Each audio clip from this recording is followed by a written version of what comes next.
Welcome back. You're watching Mad About Markets, and today we're talking about the opportunity in the sauces and condiments space. More specifically, sauces and not ketchup alone, because ketchup, that seems like a product for the older generation, right? So the penetration for ketchup, as per Mintel, is the highest for those that are between the age of 45 to 54 years old.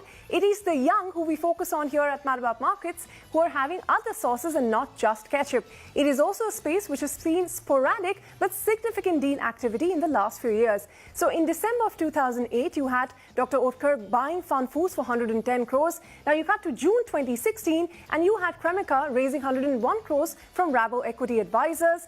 3 years later, in October of 2019, you had Viva raising $14 million in Series D funding from DSG Consumer Partners. And post-pandemic, in November 2021, you saw Wingreens raising 124 crores from Investcorp. And the most recent deal, that was in August of this year itself, where Nagin raised about $1 million from Abhishek Bachchan, HNIs, and other investors. Since we have Nagin here, how easy or hard has it become to raise money from investors for the industry, especially given the macroeconomic environment that we are in, where money is not really easy or cheap anymore? So it's a good time to be a founder, I would say. There's a lot of dry powder with VCs lying there right now to build businesses. However, they're very particular about the type of businesses they invest in. So you have to have a good founding team, solid unit economics on your product, and a good path to profitability.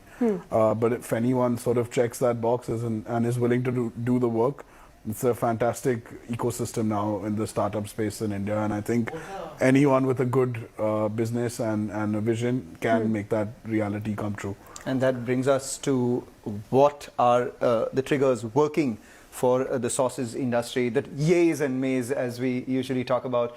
It's my time for the yays, as always. The biggest one is globalization. Everyone's traveled and everyone wants global flavors on their plates here itself. And people are willing to experiment as well. And the biggest example of that was when people wanted to look for newer flavors during the pandemic itself. The third one, sauces are now a growing preference for people, primarily because they want to buy it from other brands which are available in the market, as against making pickles, chutneys, etc. at home itself. Availability via D2C and modern trade channels have been a big driver for growth as well. You can get whatever sauce you want at the click of a button on your phone itself. And new local niches. Me sitting here in Mumbai can get access to Ujjalokia sauce from the northeast of the country, thanks to players like Nagin and others who are there in the markets, which are making people aware of newer local niches, and they are catering to those niches. So there are a fair amount of triggers for growth, Ritu. There are, but let me flip the tables, all right? Because this is a very competitive industry. You know, you have newer players entering by the day, and like you said, there is dry powder for those with good business sense. So that is a competitive space. The need for distribution beyond D2C. A lot of new players, especially that came up during the pandemic, have utilized the D2C channel. But then to achieve scale, you have to look beyond as well. The lack of scale in niches, because every few kilometers in India, the taste and preferences change in-house. So that is another challenge for them to contend with. Then consumers also prefer local brands, because this remains a highly unorganized market. You still go to your Kirana stores or your mother's making your pickles. You don't really necessarily always buy them outside. And then, of course, you have the health factor, which is influencing sauce purchases. I, for instance, would not want to buy mayonnaise. Maybe I'd use newer dips and hunkers. So all of these are challenges that companies have to contend with. And that brings us to the bigger question then. Is it time for other sauces to catch up with ketchup? Viraj, go ahead. Other sauces have to catch up with ketchup. I think mayonnaise will be the first product to catch up with ketchup. And also, in terms of value, you have to understand it will catch up with ketchup in value much before volume. Mayonnaise is much more expensive than ketchup, so it will it'll get to ketchup before in value before it gets to ketchup in volume. And then I think the other trend that we're seeing rapidly is chili sauces. Chili sauces, like our stable of chili sauces. Bhoot Chulakya chili sauce, Sriracha, Piri Piri. That is the next big category that we're seeing out of nowhere, Mangalam. I mean, frankly, 2.5 years back, it was a non-category. Only the typical Chinese green chili and red chili sauce were categories. But now, chili sauce itself has become a humongous category.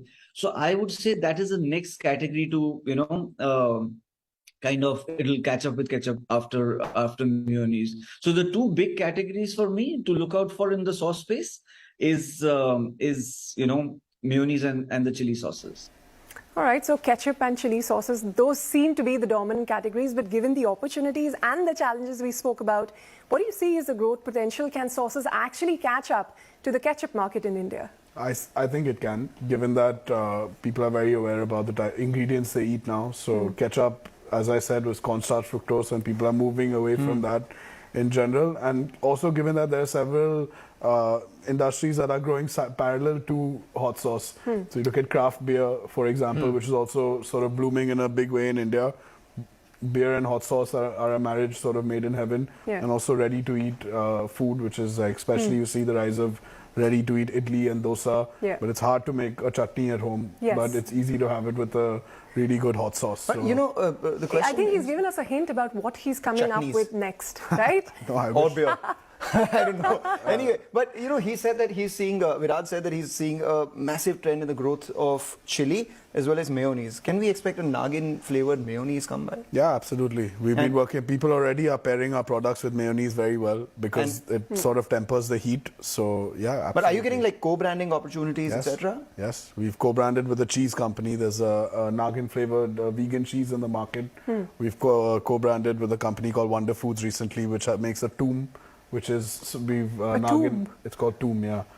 Middle Eastern dip, which we've sort of blended our flavor to, and many more in the pipeline that we're sort of working on. So how big can you be? It can be huge. There's no sky's the limit. The size of the because ketchup industry?